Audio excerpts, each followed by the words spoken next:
entreprise a un vrai savoir-faire. Ou tout ce qui est marché de haut de gamme ou premium, on a vraiment notre chance. معناتها on ne doit plus être dans la course des prix. La sous-traitance à bas prix, je veux moins cher, je veux moins cher. On se retrouve plus là-dedans et ce n'est pas le but. Le travailleur est intelligent, il apporte son idée et on peut arriver rapidement à des experts métiers. Et c'est le but chez Simotex de créer des experts métiers et c'est eux qui nous apportent les meilleures idées. On a de plus en plus de commandes qui sont plus petites. Il y a moins de visibilité qu'avant, vu tout ce qui se passe, l'instabilité géopolitique et puis la variation en fait, ils font de plus en plus de modèles personnalisés, donc ils changent beaucoup plus. Il n'y a plus les permanents qui durent des années. Et ça nous engendre à avoir une flexibilité, une agilité à l'intérieur de l'entreprise. Et on a besoin d'avoir plus de données pour travailler sur l'amélioration continue. Que l'État aide en fait, ou encourage les investissements qui sont des investissements assez lourds dans la filière textile peut aider les entreprises à monter la co-traitance et l'offre de produits finis qui est très demandée par les clients à l'extérieur. Je trouve que ces clients de haut de gamme et de premium veulent se concentrer sur leur métier de commercialisation, de création, et sont de plus en plus demandeurs d'entreprises intégrées, complètement intégrées. Je trouve que dans les entreprises textiles, il faut qu'elles se groupent entre elles. Il faut avoir un groupement d'entreprises pour acheter. Parce qu'aujourd'hui, il y a les relations entre les entreprises et leurs clients en direct. Mais il y a de moins en moins de collaboration entre les entreprises. Et pour qu'un fournisseur ait le courage de venir en Tunisie, s'engager sur ce genre d'investissement, il faut qu'il ait une visibilité de demande avec un engagement qui ne peut pas être fait par une seule entreprise. Il faut que ce soit des consortiums de plusieurs entreprises de la même filière pour encourager ce genre d'investissement.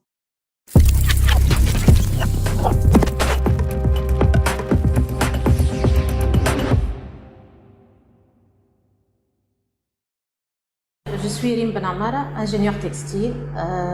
J'ai 25 ans de métier. Donc, j'ai commencé chez Simone Perel dans la société Simotex. J'ai eu l'occasion d'avoir une expérience à l'échelle internationale, في l'Asie, في Vietnam, في Chine, Turquie, de par les postes اللي تعديت بهم. Donc, j'ai fait un peu le tour de l'Europe. Où l'expérience elle était très riche pour connaître les différentes manières d'organisation, les valeurs ajoutées, le savoir-faire à l'extérieur de la Tunisie, connaître nos partenaires, nos concurrents, la différence par rapport à la Tunisie.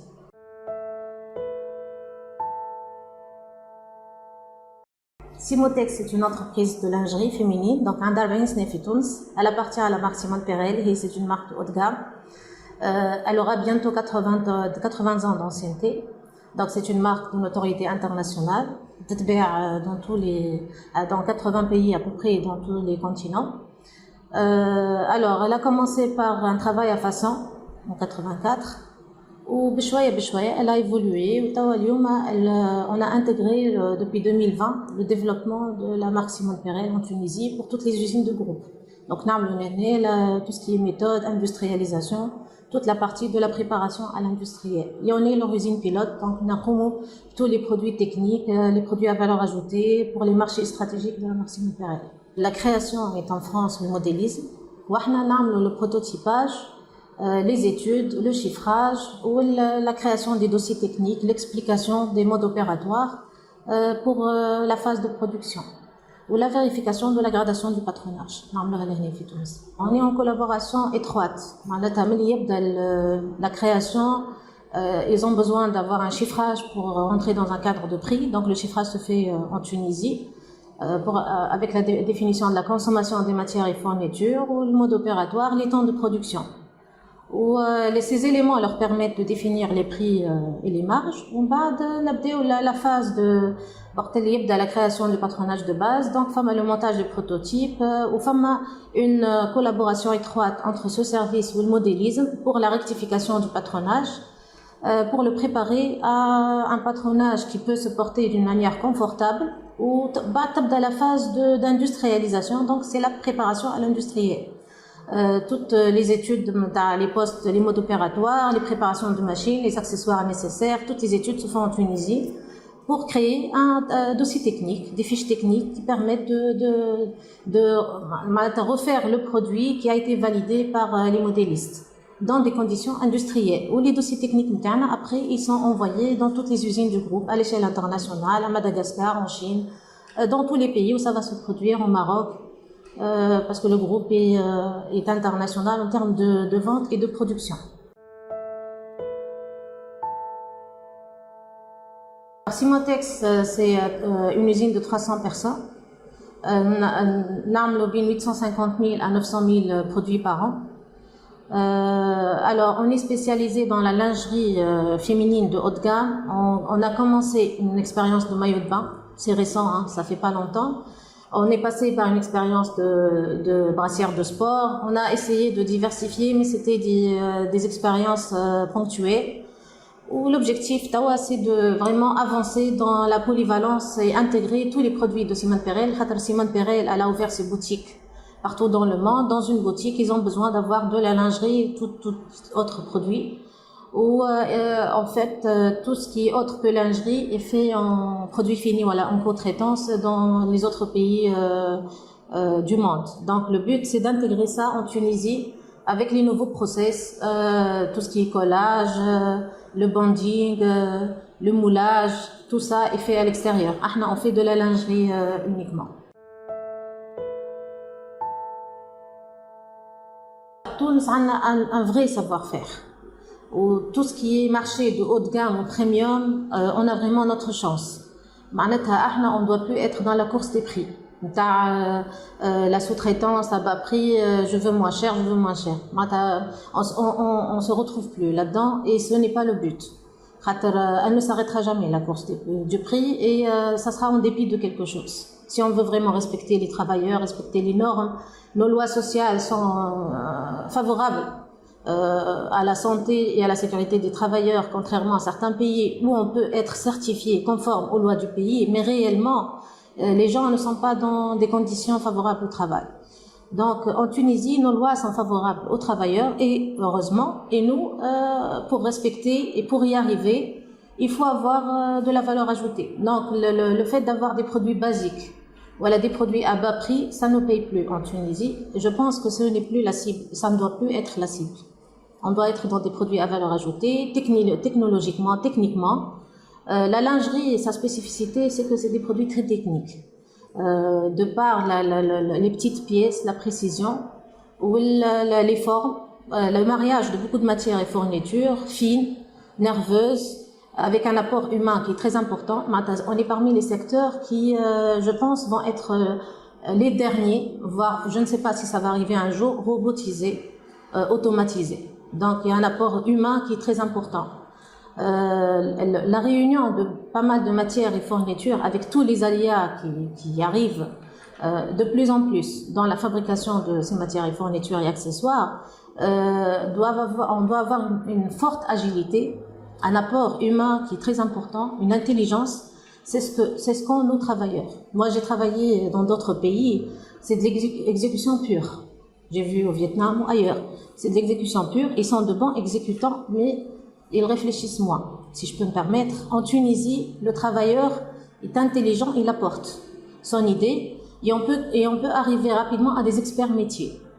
Et c'est le but chez Simotex de créer des experts métiers, et c'est eux qui nous apportent les meilleures idées, en général.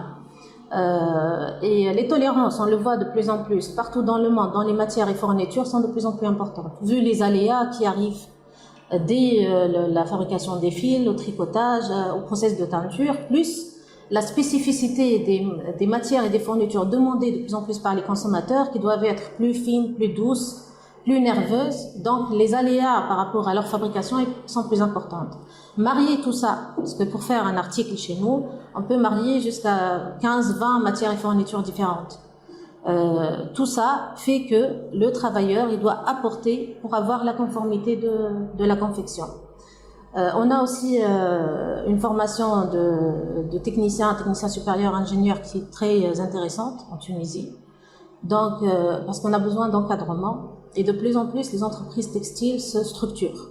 Avant, on avait moins de structures. C'était plutôt des usines de confection avec très peu de structures. Aujourd'hui, on est obligé d'avoir une structure pour maintenir tout ce qu'on met en place et pour améliorer, pour l'amélioration.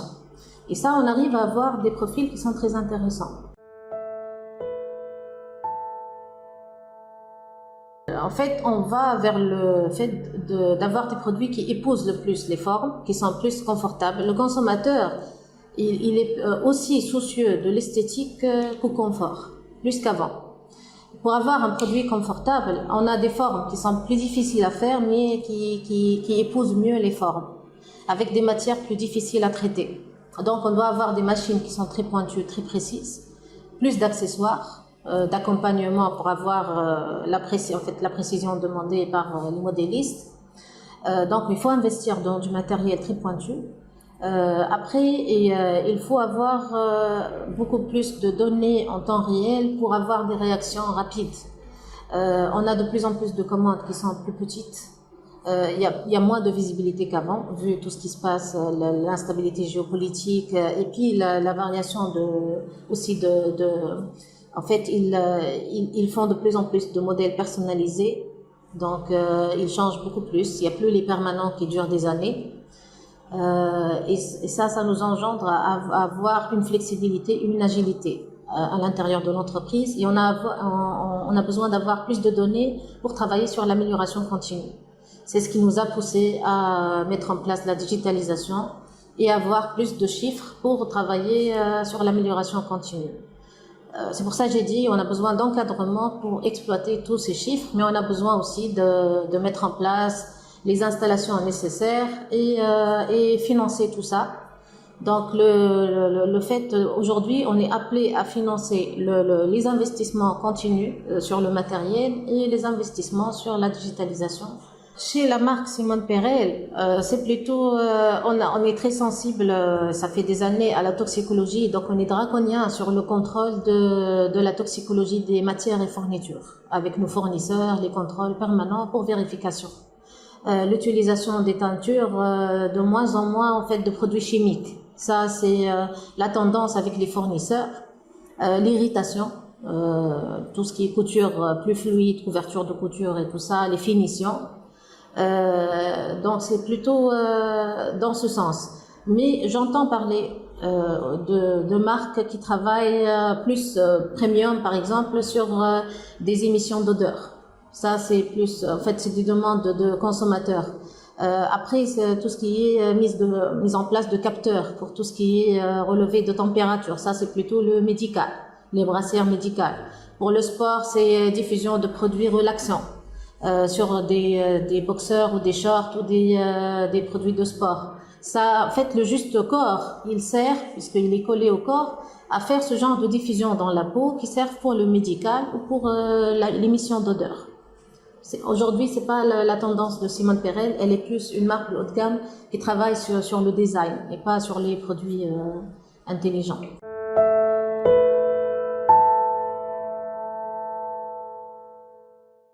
La force, c'est le savoir-faire, je dirais. Le textile est historique en Tunisie. On a acquis un savoir-faire qu'on doit maintenir.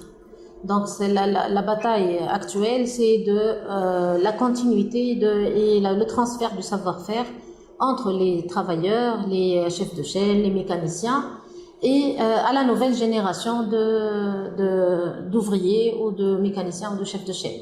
Donc ça, il faut que dans les entreprises, on doit être structuré dans la partie formation. On a travaillé sur ça chez Simotex, donc on développe, en fait, on a mis en place un système de formation bien structuré avec des systèmes d'évaluation et on a développé la polyvalence. C'est ce qui doit se faire dans toutes les entreprises. Et on est en train de participer dans la spécialisation dans les centres de formation par rapport aux filières textiles. Aujourd'hui, les formations sont plus standards. Après, chaque filière, elle continue sa formation à l'intérieur de l'usine. C'est devenu très lourd. On n'a plus le temps. Aujourd'hui, quand on a un passage de génération, les contraintes sont plus importantes à l'extérieur. En fait, Et pour eux, c'est pas leur problème. Donc la qualité, le grade de qualité ne doit pas être touché, les délais et tout ça est devenu très serré. Donc les exigences qualité sont plus importantes qu'avant, les aléas sont plus importants et les délais sont plus courts. Donc on n'a plus le temps que la personne ait le temps de formation comme avant. Donc il faut que ça soit bien structuré dans un temps qui est très très court. C'est pour ça qu'on a proposé à travers la fédération à mettre en place dans les centres de formation à travers des entreprises formatrices dans leur filière participer à des formations de formateurs et proposer des rajouts dans les programmes de formation ou bien des programmes pour master ou programmes complémentaires pour les filières pour aider les entreprises à avoir déjà des nouveaux diplômés qui ont des formations dégrossies de leur filière pour continuer derrière. Le flux le turnover aujourd'hui il est très important. On arrive moins à fidéliser les jeunes qu'avant, donc il faut se préparer. C'est pour ça que j'ai dit il faut vraiment que le savoir-faire soit bien transféré, parce que on fidélise moins les jeunes dans les entreprises, donc on risque de perdre ce savoir-faire très rapidement. La formation doit être adaptée aux nouvelles exigences, mis à part le fait qu'elle soit spécialisée dans les filières. Donc les centres de formation avec leur matériel et les programmes de formation ne sont plus du tout en adéquation avec les nouveautés des marchés et les nouvelles exigences des marchés.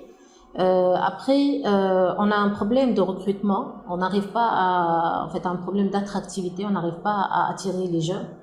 Donc on a un problème de remplacer les départs. On a un gros problème d'absentéisme et ça c'est dû au fait que vu tout le système de santé qui fait que les personnes perdent beaucoup de temps quand ils ont un problème de santé. L'accès à la santé il est difficile, donc après ils ont des problèmes de financement de santé au privé. On tourne à des taux d'absence qui varient entre 10 et 20%, qui est énorme, donc difficilement absorbable acceptable pour une industrie. Le transport, donc on a un problème de transport public, ce qui fait que l'accès aux entreprises est très difficile. Donc les gens ils essayent de travailler là où ils sont. Les zones industrielles sont pas bien desservies, ne parlons pas des entreprises qui sont en dehors des zones industrielles. Il y a des entreprises qui ont eu la possibilité de financer du transport. Après, il y a eu des lois qui les taxent sur ce transport. Donc, c'est devenu un avantage en nature. Donc, ça leur rajoute des charges. Donc, ça, c'est par rapport à tout ce qui est recrutement. Les lois qu'on découvre à chaque fois où on n'a pas été partie prenante. Et c'est des lois qui sont plus bloquantes que tout ce qu'on a demandé pour plutôt faciliter ou toutes les lois, toutes les mises à jour de lois qu'on a demandées, elles n'ont pas été suivies. Par contre, on a de plus en plus de lois qui bloquent le fonctionnement. Donc c'est des découvertes qui sont assez difficiles à gérer et à absorber. Les pistes de financement, aujourd'hui, on est amené à investir en continu. Et ça, pour des entreprises comme nous, Soudouane, on a du mal à avoir des systèmes de financement qui sont en fait à travers les banques ou qui sont faciles à avoir. Pour les petites entreprises, c'est encore une autre problématique. Et sinon, le transport à l'étranger, donc par exemple Simone Perel, elle voulait pousser vers le fait qu'on soit autonome et qu'on livre directement les marchés. On a un réel problème pour servir certains marchés à l'échelle internationale. Donc nos lignes régulières sont les mêmes depuis des années, mais on s'est pas vraiment ouvert à l'international.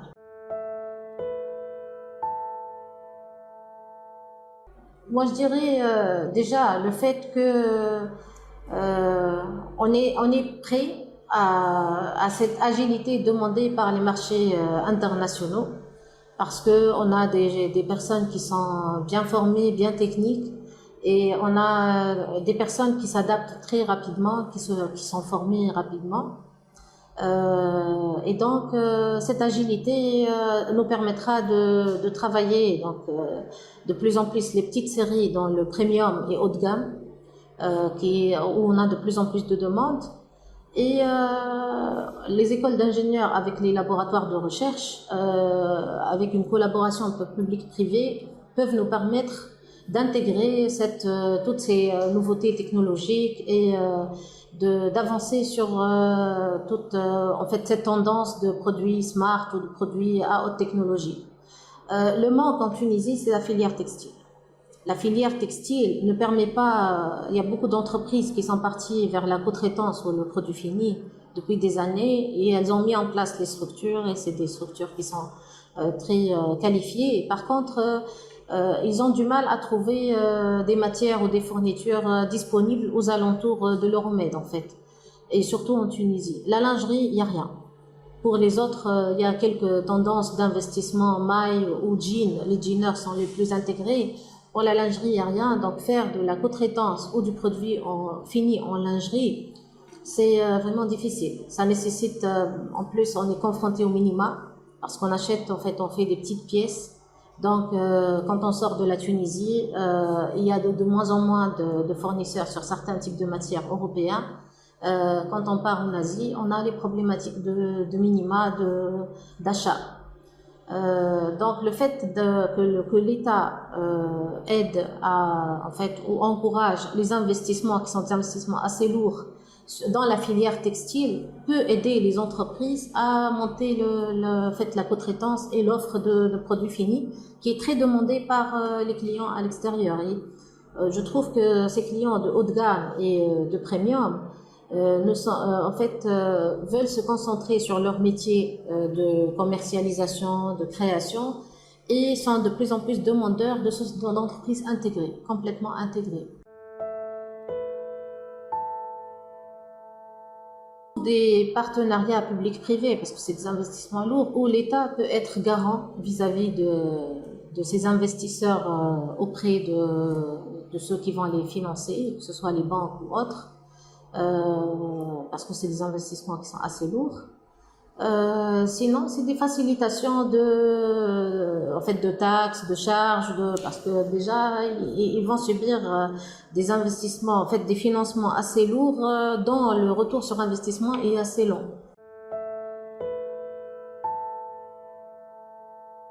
On peut acheter les fils, c'est le tricotage, la teinture, ce n'est pas forcément avoir la création de fils, la fabrication de fils en Tunisie. Et c'est ce que font pas mal de pays. Pas forcément, ils n'ont pas la matière, en fait, la matière première pour fabriquer le fil, mais ils ont développé le tricotage, la teinture. Ça reste aussi des process qui sont assez lourds et assez techniques. Comme en Europe, les denteliers, par exemple, dans le nord de la France ou en Italie, ou les imprimeurs, c'est l'impression même, c'est un métier qui est assez technique. Qui peuvent acheter les bases de Turquie et les achètent de l'Asie ou en fait ils achètent les matières premières en Europe d'autres entreprises. Donc on peut avoir une partie du process et pas le process complet. Il faut avoir le courage de le faire parce que c'est des investissements lourds et il faut avoir des marchés garantis. C'est des investissements en machines parce que le savoir-faire est là. Hein. Nos écoles textiles d'ingénieurs et de techniciens forment sur ce genre de process. Après, je trouve que dans les entreprises textiles, il faut qu'elles se groupent entre elles. Il faut avoir un groupement d'entreprises pour acheter. Parce que aujourd'hui, il y a les relations entre les entreprises et leurs clients en direct. Mais il y a de moins en moins de collaboration entre les entreprises. Et pour qu'un fournisseur ait le courage de venir en Tunisie, s'engager sur ce genre d'investissement, il faut qu'il ait une visibilité de demande avec un engagement qui ne peut pas être fait par une seule entreprise. Il faut que ce soit des consortiums de plusieurs entreprises de la même filière pour encourager ce genre d'investissement. D'après en fait, l'échange que j'ai eu avec la maison mère, c'est la qualité de notre en fait, production d'énergie qui n'est pas très... en fait, par rapport à d'autres pays, le mix énergétique en Tunisie, il n'est pas bien placé. Ça, on n'y peut rien en termes d'entreprise. C'est plutôt une volonté, je dirais pas une volonté, mais une orientation stratégique de l'État de faire les changements d'approvisionnement par rapport à, en fait, à la production de l'énergie. Par contre, les entreprises, donc, elles, par rapport à ce qui va être changé en termes de taxe carbone, elles seront amenées de plus en plus à en fait, être autonomes sur leur production d'énergie par les panneaux solaires. Donc, c'est des investissements où je pense qu'on n'y échappera pas. Bon, on a la chance d'avoir beaucoup de soleil et c'est des investissements qui sont rentables dans des temps qui sont plus courts que dans d'autres pays. Par contre, c'est des investissements qui sont assez lourds, qui se rajoutent aux autres investissements industriels. Bon, il y a des encouragements, mais ça reste quand même la grosse partie est financée par l'industriel.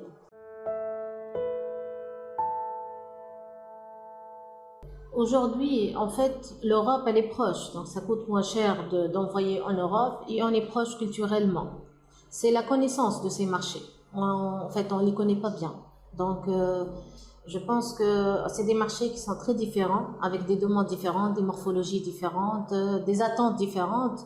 Et je pense qu'on n'est pas assez informé sur ce genre de marché. Donc, il faut les conquérir, mais ça ne sera pas une entreprise avec une initiative ponctuelle ou personnelle. C'est, je pense, c'est un programme qui va réunir en fait les entreprises, la diplomatie, toute une organisation pour la conquête de ce genre de marché. Il faut bien les connaître parce qu'il y aurait en fait c'est des marchés qui sont assez grands. C'est pas la dimension de l'Europe. Quand on y rentre, ça ouvre une porte assez large. Mais c'est des marchés qui contrairement à ce qu'on pense, qui sont beaucoup plus sévères que l'Europe. Ils se sécurisent beaucoup en termes de qualité et en termes de livraison. Donc, il faut bien se préparer pour y entrer. Après, il y a la question du transport. On n'est pas bien servi avec ce genre de marché. Et ça, c'est par rapport à l'Asie. Par rapport aux États-Unis, il y a eu des initiatives de certaines entreprises de rentrer au marché américain, mais reste la question de la taxe qui fait que nos produits ne sont pas concurrentiels par rapport au marché américain. Bon, le marché africain, les initiatives sont ponctuelles aussi, mais c'est un marché qui est moins structuré que les marchés qu'on a cités auparavant. Le marché russe aussi, il y a eu des initiatives. Sur le marché russe, il n'y a pas la structure des États-Unis et de l'Asie.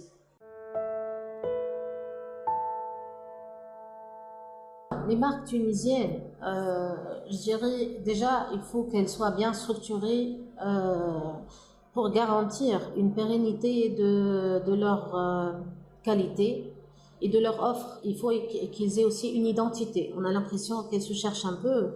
On a un atout en fait, on a notre spécificité tunisienne. Il faut pas faut pas qu'on ressemble aux autres. Il faut qu'on ait notre identité. Donc, si elles ont une vraie identité et si elles sont bien structurées, surtout en termes de qualité. Moi, je dirais bon, ce que reproche, pourquoi on a fait pas mal de publicité on pousse beaucoup au fait de consommer tunisien. On veut bien consommer tunisien. Après, on dit oui, les meilleures entreprises, les meilleures marques fabriquent en Tunisie. C'est pas dans les mêmes entreprises. Les entreprises dans lesquelles les marques de haut de gamme fabriquent, c'est des entreprises sous douane. Après, les marques locales, est-ce qu'elles ont les mêmes structures? Est-ce qu'elles sont arrivées au même grade d'organisation en qualité et la garantie de la qualité? C'est vrai que c'est des organisations qui coûtent cher. Ils sont pas obligés de passer aux certifications. Après, s'ils le font, c'est bien pour s'assurer de la bonne mise en place du process qualité. Les marques tunisiennes, je dirais, non seulement elles doivent avoir une structure qualité pour un bon grade de qualité, ou leur identité, et surtout connaître les marchés à l'étranger, à leur demande, et faire ce mixte de l'attente du marché avec la touche tunisienne. Je pense qu'il y a un avenir parce que de plus en plus les consommateurs demandent une personnalisation, demandent une différenciation, ils ne sont plus dans le classique et donc je pense qu'il y a une chance. Après, il faut que ça soit, et puis surtout, il faut qu'ils maîtrisent leur process de production, il faut qu'ils s'intègrent. Parce qu'il y a pas mal de marques qui font une partie de leur production en interne et une grosse partie, c'est des achats-ventes.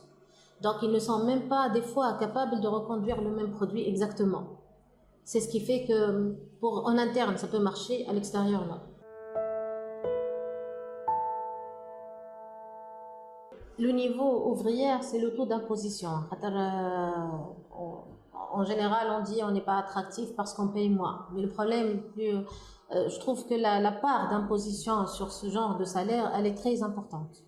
Et nous, plus on augmente, plus cette part, elle augmente chez eux et par rapport à l'entreprise. Et nous sommes des entreprises où il y a la main-d'œuvre et la plus grosse partie des charges, en fait. Donc, on peut pas se permettre d'avoir une augmentation. Et pourtant, on en fait tous les ans. Ça fait des années qu'on n'a pas arrêté. 6 à 7% par an, ça fait des années qu'on le fait. Mais ça ne suffit pas. L'inflation est plus importante. Par rapport aux jeunes, c'est continuer. Ils sont très sensibles aux conditions de travail. On n'est plus en fait, déjà nous, ça fait quelques années, plusieurs entreprises, on n'est plus aux 48 heures. Donc, on essaie d'alléger des samedis, les conditions de travail, la possibilité de voyager, le fait d'avoir des visas. On veut encourager des fois des cadres de visite de salon, d'aller chez les fournisseurs ou chez la maison mère pour des formations. Très très fréquemment, on a eu des refus de visa. Donc, c'est des initiatives qui ont été en fait interrompu ou aussi l'accès aux devises parce que on envoie quelqu'un vu la possibilité qu'il a sur l'année, c'est très très peu. Donc c'est des choses qui n'encouragent pas les jeunes, surtout l'encadrement. Je parle des jeunes ingénieurs. Ils préfèrent quitter la Tunisie déjà, c'est même pas travailler dans le secteur textile ou être dans d'autres secteurs qui ont la possibilité d'avoir des financements plus importants, voilà, des ouvertures plus importantes que nous. C'est ce qui fait que des fois, ils ont un pied à l'étranger, un pied en Tunisie. Donc, ils ont des formulations de postes, voilà, des formulations d'organisation différentes, choses qu'on ne peut pas faire dans le secteur textile.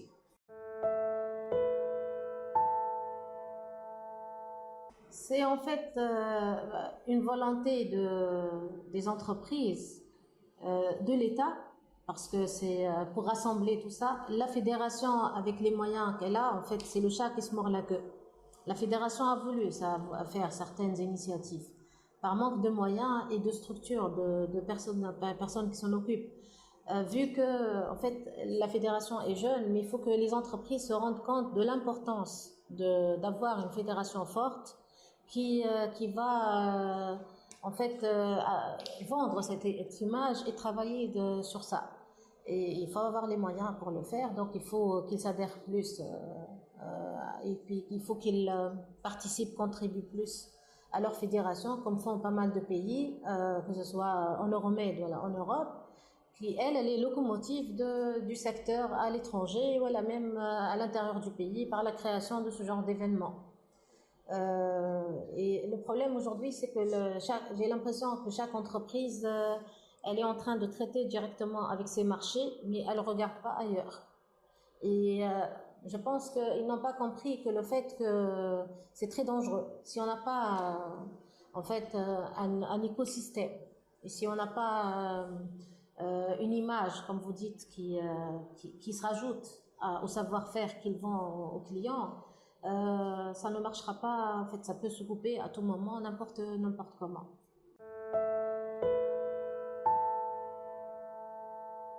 Et en fait, ce que je veux dire, il faut qu'on travaille ensemble. Toutes les entreprises, il ne faut pas qu'on se considère comme des concurrents, mais des collaborateurs, parce que, en fait, quand on est dans cet état d'esprit de concurrence, c'est ceux qui viennent en Tunisie, les donneurs d'ordre, qui vont profiter pour, en fait, serrer les prix. Ils montent les exigences, ils serrent les prix, alors que si on travaille en groupe, on a notre chance d'avoir une offre qui correspond à notre savoir-faire, notre vrai savoir-faire, ce que nous offrons. Euh, il faut qu'on améliore l'image du secteur textile. Il faut qu'on joue le jeu aussi, toutes les entreprises, le respect des travailleurs, le respect de l'environnement. Il ne faut pas que ça soit des slogans, voilà, juste pour des certifications. Il faut vraiment que ça soit mis en place sur le terrain. Ou ce que je dis aux jeunes, c'est que les entreprises textiles, parce que je pense que le secteur n'est pas bien connu, c'est un secteur qui est très intéressant. Alors que j'ai commencé, en fait, quand j'ai choisi, c'était pas par choix au départ, mais je suis très contente d'avoir fait mon ingénierat dans le domaine. Il est très riche. En fait, il y a beaucoup de travail, il y a beaucoup de sciences là-dedans. Et c'est un secteur qui réunit la mode. En fait, c'est des produits qui sont très agréables à la science. Et les jeunes, ils ont leur place de tous les niveaux. En fait, on a besoin de tout le monde dans les entreprises textiles. C'est des entreprises, en général, et on pousse vers ça à travers la fédération et ce qu'elle exige pour qu'on soit adhérent, de respecter les travailleurs. D'ailleurs, beaucoup ont avancé sur le travail, sur la sécurité, la santé des travailleurs et le bien-être. Voilà, il faut continuer. Il faut que ça, en fait, il faut qu'on donne la vraie image d'un secteur qui fait en fait de beaux produits techniques en fait qui répondent aux normes de sécurité et de santé de l'environnement, comme on le dit, il faut qu'on l'applique sur le terrain.